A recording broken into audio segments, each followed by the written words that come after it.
Pakistan, one of the 10 topmost countries to be affected by climate change considerations, they can make water a point for war. And the headlines were that the BLA is at its full capacity. Pakistan armed forces are pretty capable of maintaining that deterrence. We'll have to wait and see a little bit. Now, as far as India is concerned, we have to give them at least credit. Because Indus Basin waters, if you take them as a whole, is a very complex mechanism. Mm-hmm. And because of its complexity and because of the division of the subcontinent to India and Pakistan, of course, there were problems that had to be regulated in terms of sharing of water. And we know that after 19 years of very tough negotiations, we arrived at the Indus Water Treaty, which is in fact now taken as an example of good water sharing treaties between two neighboring countries, Upper Riparian and Lower Riparian. And it has served India and Pakistan well. Having said that, times have changed. Circumstances have changed, politics has changed. And with all these changes, we have to be very objective and understand that we've made our part of mistakes as well. We have over the years really not built the kind of dams and infrastructure that we should have built. Now, as far as India is concerned, we have to give them at least credit that they were able, rightly or wrongly is a different question, but they did better water management, okay? And in addition to a lot of controversial dams that they have made some non-controversial big reservoirs as well. And we, after Tirbela Dam, we made no big dam. And lots of small dams are now being built, but Dasu and this other one, the big one, will take a while to, the Amir Bhasha, will still take a while to be made. The arms race or nuclearization of South Asia started a long time ago. Mm-hmm. Pakistan from the very beginning was against this, against the nuclearization of South Asia. We used to have a resolution every year in the General Assembly of the United Nations for years after, and it was, the title of the resolution was Nuclear-Free South Asia. India never agreed to it, and they are the ones who started the nuclearization. We only responded in order to sort of maintain the deterrence. So they continue to raise the range of their missiles. They continue to make them more sophisticated. They continue to make them sort of design them in a way that they can carry nuclear warheads both for long distance and for tactical use. And Pakistan, I think, has kept up with that competition. And we have now, in the last the recent 4-day conflict, we saw that Pakistan armed forces are pretty capable of maintaining that deterrence. Of course, the nuclear deterrence has served us very, very well the last over 25 years.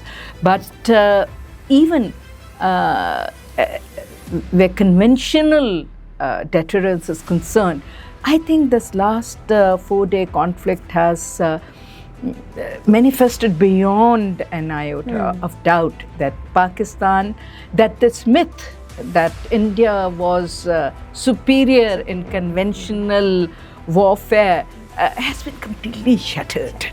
So I think we should put our head down and continue to do what is needed, because the region is in a flux. the world is in a flux. We have been best of friends and worst of enemies, and over this has played out. And especially after the way we supported Afghanistan in their jihad against the Soviet Union, and the way we accommodated their refugees and helped them internationally, politically, diplomatically, morally, in every possible way. We thought that we had finally maybe able to win the hearts of the Afghans, and maybe we might have turned a corner. But in the last 20 years, we've seen that it hasn't happened. The Afghans have, whether they are Taliban or they were the other governments, or that animosity still is simmering somewhere. And it was therefore necessary for a bigger regional power to step in and maybe use their influence on Afghanistan to try and make them realize that it is not good for them also. It is not good for the region. It is not good for, and now even the Soviet Union, Russia has joined in, because if terrorism continues to simmer and expand and originate from Afghanistan, they put the entire region in a very difficult situation. Whether it is the Central Asian states who are now beginning to sort of re-emerge and start to look at development and cooperation, or it is Russia, which is a resurgent power, or it is China that has very, very strong concerns about terrorism re-emerging from Afghanistan into the western provinces, which are extremely important for them strategically. And of course, it's an existential problem for Pakistan also, because our development, is linked to our security. In our dreams of framing Iran in that light, Iran is one of the strongest friends that Pakistan has. We need to know our history. Iran was the first country that recognized Pakistan. Iran was the country that provided us fuel and spare parts in '65. Iran is the country that provided us support and aid and fuel and everything in '71. Iran and Pakistan are natural partners. And from culturally, it's impossible to sort of divide us between Iran and Pakistan in the sense our language is written in Iranian script. Our civilization, basically ethos, is Iranian and Turkish. So I mean, these are two countries you can't really get away from. And then more than 20% of our population hails from the Shia school of thought. So there are a lot of linkages. We have a huge border. They have the Iran-Balochistan issue. We have also the same issue in our part of Balochistan. And but despite all this, there has never actually been an atmosphere of animosity. There have been periods of a little bit of coldness, a little bit of misunderstanding. As far as BLA and this Majid Brigade and all are concerned, as the Army Chief, Field Marshal Munir Saab said, that they are a handful of 1,500 people or something, who are being supported and kept alive through proxies by India. And I have no qualms in saying also by the West, because they have a huge interest in this strategic area, particularly after the construction of Gwadar port and CPAC and that region becoming basically the focal point of ensuring that BRI works, because without CPAC and Gwadar, BRI doesn't really work.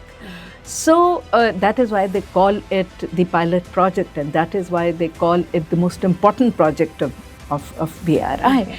So it was very important for the West, with putting India in front, and of course Afghanistan, which had very pro-Western dispensations before the Taliban took over, to keep matters simmering in Balochistan. So they, on their own, are nothing. They only exist on the clutches of these external support. Now, with the US pulling that plug from that support, and with the kind of tensions that are now brewing between India and the West, hopefully India will now find it extremely difficult to operate in Afghanistan with the same kind of ease that it was operating.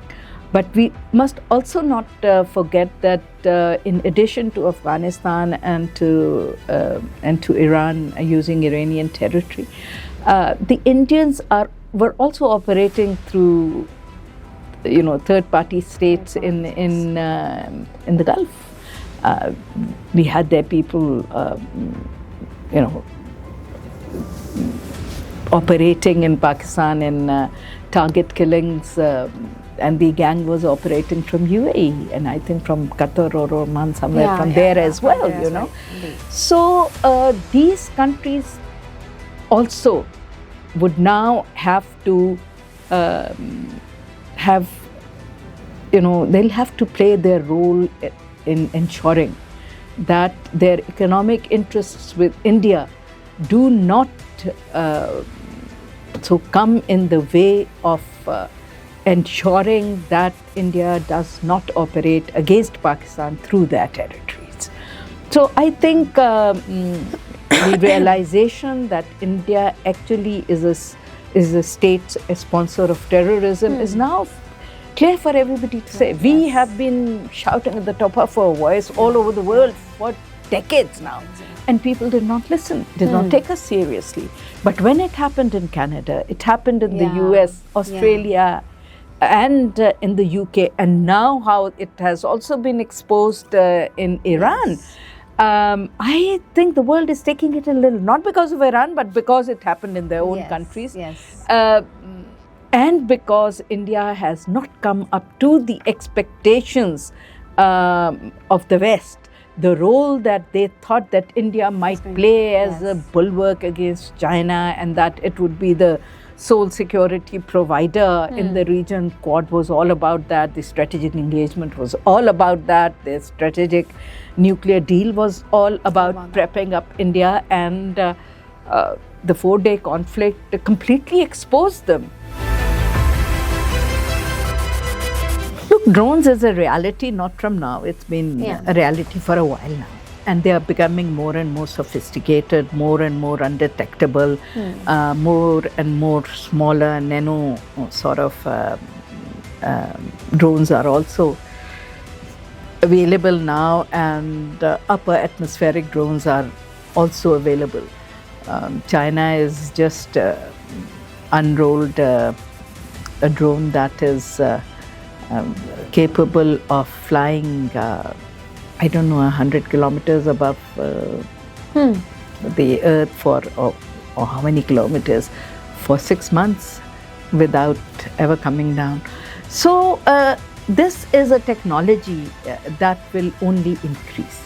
That is why, the war doctrine around the world has changed. It is more about defense now rather than offense. It is more about newer technologies, air defense, yes. therefore has become very, very important. And in the 4-day conflict, we saw that our air defense was far, far superior and greater. And the technology itself, both communications and electronic technology, was far superior. And the AI guided operations were far superior than that of the Indians. And so Indians have a lot of catch up to do as far as this technologies, because they didn't have any indigenously produced drones. These were all imported from Israel and from the West. We are developing some of our own drones. Iran has developed very good drones. So drones is a reality, and we would have to sort of evolve our strategies, war strategies and doctrines according to the new technologies that are emerging. And I know that our armed forces are very focused on research and development, and they are on top of the new technologies that are emerging. But you're right, it sort of brings in a new element of indeed. Insecurity, Yes. a new element of surprise, with less kind of human loss, but material loss can be. So while on one side it can be used for spraying seeds and pesticides and delivering food to the houses and medicines to the sick, it can also be used for a lot of harmful things also. We are talking about ML1 for 20 years now. Okay, started a long time back, and then it was never part of CPAC. Okay, but then it was later made a part of CPAC. The financing is also, there's a lot of, as I said, it's a totally different ballgame. Whether it is to be funded in US dollars or yuan or our local currency or whatever. And then we also have now, for a very long time we're talking about it, but now for the second phase of CPAC we have agreed to third-party participation, in investments and industrial development. So the latest about ML3, of course, is China saying we have no issues with third-party participation in the ML1 project, because it's a huge project. A huge project. And without the support, without the execution of this project, trust me, CPAC alone will also not work. Because trade is not done by roads and trolleys. Trade has to be done through railways. When we converted and gave our preference during jihad to roads rather than railways, we destroyed the railway. And we destroyed the roads as well. So, nowhere in the world is internal trade done by road and by trucks. The basic bulk of trade, both internal and regional or international, has to be carried out either by sea or by